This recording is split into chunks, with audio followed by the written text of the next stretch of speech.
आज हम इस वीडियो के माध्यम से कर्म एवं मानव की शक्ति के संबंध में अपनी बात रखेंगे। मनुष्य द्वारा जो कुछ भी किया जाता है वह उसका कर्म कहलाता है। शक्ति का तात्पर्य मनुष्य हो या कोई अन्य चीज हो, उसके कार्य करने की क्षमता से है। मानव के पास असीम मानवीय शक्ति होती है, अनेक प्रकार की शक्ति होती है।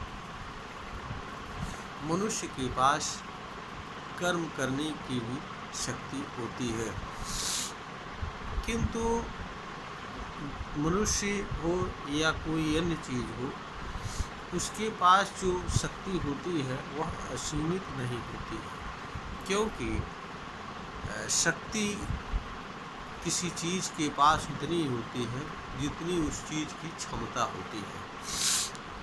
शक्ति किसी चीज़ के शरीर के माध्यम से कार्य करती है, इसलिए उस चीज़ की शक्ति उतनी होती है जितनी उस चीज़ के शरीर की क्षमता होती है।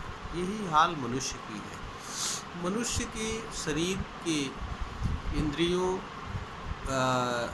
चित्त, बुद्धि, विवेक आदि की क्षमता के अनुसार ही मनुष्य के पास शक्ति विद्यमान होती है।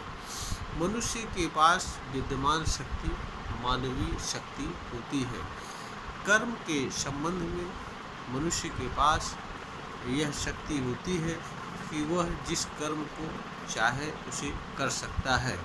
इसके अतिरिक्त मनुष्य जिस कर्म को चाहे उस तरीके से कर सकता है। मनुष्य किसी कर्म को निष्काम भाव से कर सकता है और वह कामना युक्त कर्म भी कर सकता है। मनुष्य आवेग के अधीन कर्म कर सकता है, अहंकार पूर्ति के निमित्त कर्म कर सकता है।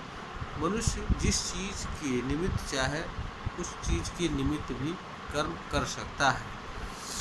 इतना ही नहीं, मनुष्य के पास कर्म का चुनाव करने एवं चुने हुए कर्म को भी करने की शक्ति प्राप्त होती है। मनुष्य के पास कर्म को करने, कर्म का चुनाव करने की शक्ति प्राप्त होती है। मनुष्य का कर्म पर पूरा अधिकार होता है। वह जिस तरीके से चाहे, जिस कर्म को चाहे उसे कर सकता है। किंतु मनुष्य जो भी कर्म करता है उसके प्रभाव, परिणाम एवं कर्म से संबंध रखने वाले कर्मफल के अधीन होता है। मनुष्य को जीवन इस धरती पर सुखद एवं शांतिमय जीवन जीने के लिए मिला होता है।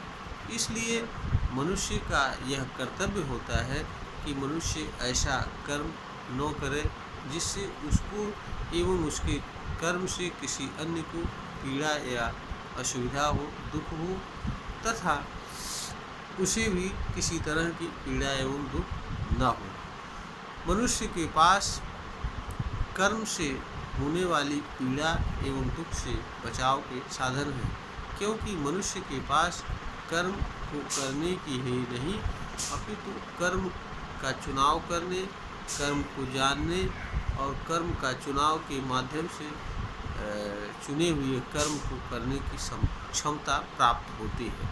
मनुष्य अपनी शक्ति का चुनाव सम्यक प्रयोग करके अपने लिए ऐसे कर्म का चुनाव कर सकता है जो उसके एवं दूसरों के लिए सुखद, शांतिमय एवं विकास तथा समृद्धि का कारण बनने वाले होते हैं, तथा ऐसे कर्म को करने से बच सकता है जो स्वयं एवं दूसरों की पीड़ा एवं दुख का कारण बनने वाले होते हैं। इसलिए मनुष्य के लिए यह आवश्यक होता है कि वह अपनी शक्ति का सम्यक उपयोग करे। जहाँ तक शक्ति की बात है, यह उपयोग की चीज़ होती है, दुरुपयोग की चीज़ नहीं होती है। अगर शक्ति सही दिशा में सही चीज़ के लिए उपयोग की जाती है तो वह कल्याणकारी होती है, अन्यथा विनाशकारी भी होती है। अगर मनुष्य अपने लिए ऐसे कर्म का चुनाव करता है जो उसके लिए पीड़ा का कारण बनता है, तो मनुष्य ऐसे कर्म को करते हुए पीड़ा एवं दुख सहन करता है और दूसरों के लिए भी पीड़ा एवं दुख का कारण बनता है।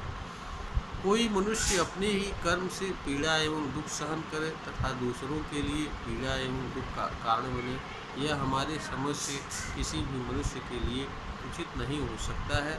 इसलिए हर मनुष्य के लिए यह आवश्यक होता है कि वह कर्म के संबंध में अपनी हर तरह की शक्तियों का सम्यक उपयोग करते हुए अपने लिए ऐसे कर्म का चुनाव करे जो उसके लिए पीड़ा एवं दुख का कारण न बने, दूसरों के लिए पीड़ा एवं दुख का कारण न बने, प्रकृति के लिए नुकसानदायक न हो तथा ऐसे कर्म का चुनाव करे जो उसके लिए सुखद शांतिपूर्ण एवं मानव समाज के लिए सुखद शांतिपूर्ण जीवन उपलब्ध कराने वाले हों। इसी में हर मनुष्य एवं मानव समाज का कल्याण है, क्योंकि जिसमें हर मनुष्य का कल्याण है उसी में मानव समाज का भी कल्याण है, और जिसमें मानव समाज का कल्याण है उसी में हर मनुष्य का कल्याण है, क्योंकि मानव समाज मनुष्यों के समूह के अलावा और कुछ नहीं होता है। यह वीडियो ज्ञानवर्धन हेतु बनाई गई है, प्रेषित की जा रही है। अगर यह वीडियो पसंद आए इसे शेयर करें, लाइक करें और सब्सक्राइब करें।